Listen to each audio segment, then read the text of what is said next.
బలగం 100 రోజుల సినిమా కాదు, 100 కోట్ల సినిమా కాదు, మరేంటి 100కు పైగా అంతర్జాతీయ అవార్డులు గెలుచుకున్న సినిమా. లేటెస్ట్గా ఫిలింఫేర్ ఉత్తమ చిత్రం అవార్డు కూడా అందుకున్న చిత్రం. ఎందుకు బలగం చిత్రం అసలు బలమేంటి?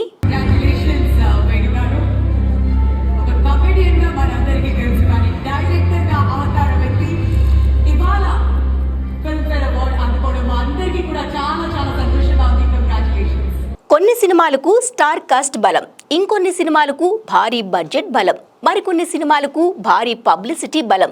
కానీ బలగం సినిమాలో ఈ బలాలు ఏమీ లేవు. మనసులను హత్తుకుపోయే కథే బలగం బలం. ఒక అందమైన పల్లెటూరు, ఆ ఊళ్ళో అంతే అందమైన మనుషులు, అనుకోకుండా జరిగిన ఒక చావు, ఆ చావు చుట్టూ అల్లుకున్న మానవ సంబంధాల కథ.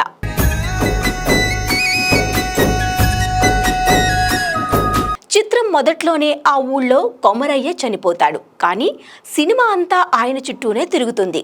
కొమరయ్య ఊళ్ళో ఒకడు మాత్రమే కాదు, ఓ ఇంటి పెద్ద కూడా. ఆయనకు 2 కొడుకులు, 1 కూతురు. నల్లి బొక్కల గొడవ జరిగి ఇంటికి దూరంగా ఉండిపోయిన కూతురు కొమరయ్య చావుకు ఇంటికి తిరిగి వస్తుంది. అంతా కలిసి పిండం పెడితే కాకి ముట్టకుండా ఉంటుంది.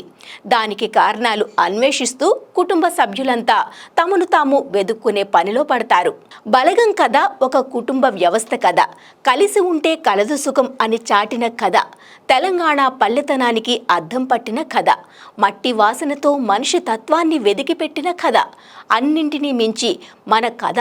అందుకే ఎలాంటి భారీ స్టార్ కాస్ట్ లేకుండా, ఎలాంటి భారీతనం లేకుండా అవార్డుల పంటలు పండించింది. మొత్తం మీద చెప్పాలంటే బలగం సినిమాకు కథే బలమని ఎవరైనా ఒప్పుకోవాల్సిందే.